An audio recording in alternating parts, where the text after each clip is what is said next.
मैंने उनको कहा है कि अगर इस तरह के आप ख्यालात रखते हैं, जिस तरह से उन्होंने प्रधानमंत्री के बारे में बयान दिया है, जिस तरह से उन्होंने मेरे बारे में बयान दिया है, जिस तरह से उन्होंने मेरे पिताजी के बारे में अपशब्द बोलने का काम किया है, मैंने कहा है कि इससे पता चलता है कि आपकी मानसिक स्थिति सही नहीं है। मैं चूँकि पूर्व मंत्री रहा हूँ स्वास्थ्य विभाग का और कांके में मैंने बहुत काम कराया है, मेरे बहुत परिचित डॉक्टर हैं।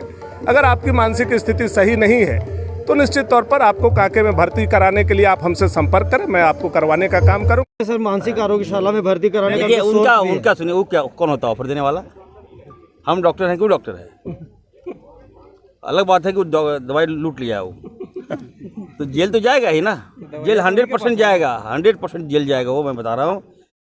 देश के प्रधानमंत्री जो 125 करोड़ देश के जनता का स्वाभिमान है, अभिमान है, देश और दुनिया में भी उनकी प्रतिष्ठा है, वहाँ के एक विधायक, उसी देश में रहने वाला एक विधायक उनको फांसी चढ़ाने की बात कहे और हम लोगों से सोचे कि हम लोग उसका विरोध नहीं करें, हम लोग उसको स्वीकार करें, तो ये कतई नहीं होगा। आप हमारा अपमान करेंगे, हमारे नेता का अपमान करेंगे, विश्व के सबसे प्रमुख नेता का अपमान करेंगे, तो बदला तो आपको मिलेगा, जवाब तो आपको मिलेगा।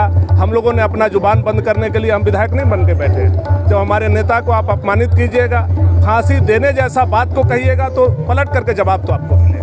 ठीक है, आपने कुछ ऑफर? मैंने उनको कहा है कि अगर इस तरह के आप ख्यालात रखते हैं, जिस तरह से उन्होंने प्रधानमंत्री के बारे में बयान दिया है, जिस तरह से उन्होंने मेरे बारे में बयान दिया है, जिस तरह से उन्होंने मेरे पिताजी के बारे में अपशब्द बोलने का काम किया है, मैंने कहा है कि इससे पता चलता है कि आपकी मानसिक स्थिति सही नहीं है। मैं चूँकि पूर्व मंत्री रहा हूँ स्वास्थ्य विभाग का और कांके में मैंने बहुत काम कराया है, मेरे बहुत परिचित डॉक्टर हैं। अगर आपकी मानसिक स्थिति सही नहीं है तो निश्चित तौर पर आपको कांके में भर्ती कराने के लिए आप हमसे संपर्क करें, मैं आपको करवाने का काम करूंगा। और भोजपुरी में इसलिए मैंने बताया है, भोजपुरी में इसलिए जवाब दिया है कि मगही, भोजपुरी, अंगिका, मैथिली और हिंदी यह झारखंड का अभिन्न भाषा और उपभाषा है। इसको माननीय मुख्यमंत्री जी ने जो हटा करके कलंक करने का काम किया है, प्रदेश के साथ भेदभाव करने का काम किया है, मैंने उसके ऊपर भी संकेत देने का काम किया है। कई सारे आपको ये बताया गया है कि आपके साथ कुछ जो है वो भी चाहेंगे तो मोदी जी का कुछ उखाड़ नहीं पाएंगे, ये हम नहीं कह रहे, वो भाषा है। दूसरा उन्होंने लिखा है कि आप जब कुछ नहीं थे ना तो झोला उठाकर उनके दफ्तर जाते थे, बोलते थे कागज वागज का काम करवाइए आप अपने पिताजी के साथ, ऐसा उन्होंने लिखा है। मेरी बात सुनिए, मोदी जी के बारे में जी हमको समझ में नहीं आ रहा है, इतना ज़्यादा चापलूसी, थोड़ा इधर देख के, और दलाली कहिए, केवल अपनी खामियों को छुपाने के लिए भाजपा में गए। भानु प्रताप शाही,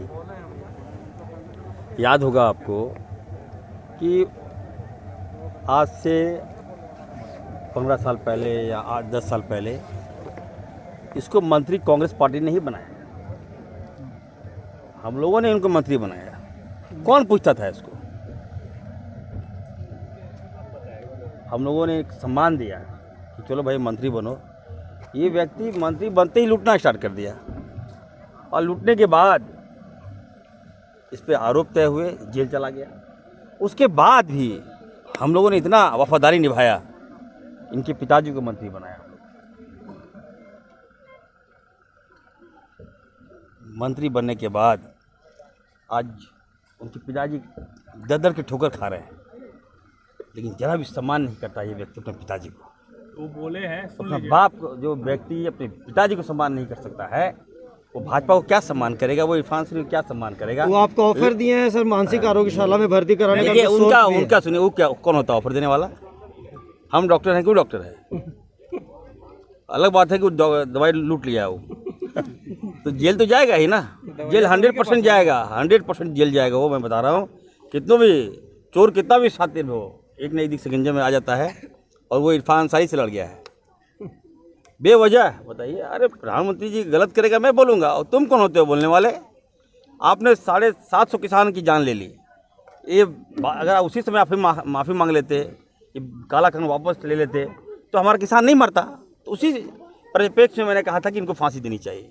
मैंने ये बातें कहा है, मैंने ये बातें इसलिए कहा कि उन बेगुनाहों के बारे में पूछिए, उन बच्चों के बारे में पूछिए जिनके पिताजी मर गए, पत्नी के बारे में पूछिए जिनका पति मर गया, उन माँ बाप के बारे में पूछिए जिनका बेटा मर गया।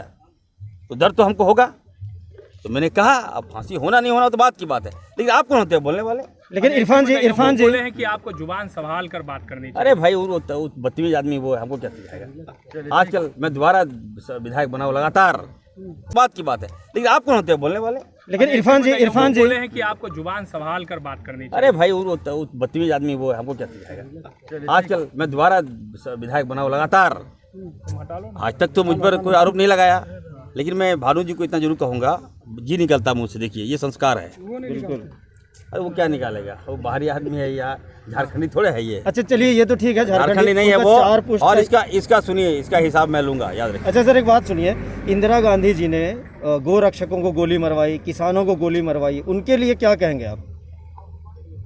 देखिए मुझे तो जानकारी नहीं है भाई सर 66 में सर गो रक्षकों के मेरी बात ऊपर सुनिए, आप बात को डाइवर्ट क्यों कर रहे हैं? कहाँ से गो चले गए भाई आप? ये वही बोल रहे हैं सर, गो में ज्यादा बिठाएंगे, गो सुला देंगे आपको हम। मत बोलिए, नहीं हम जो जानते नहीं उसके बारे में क्यों बोल रहे हैं?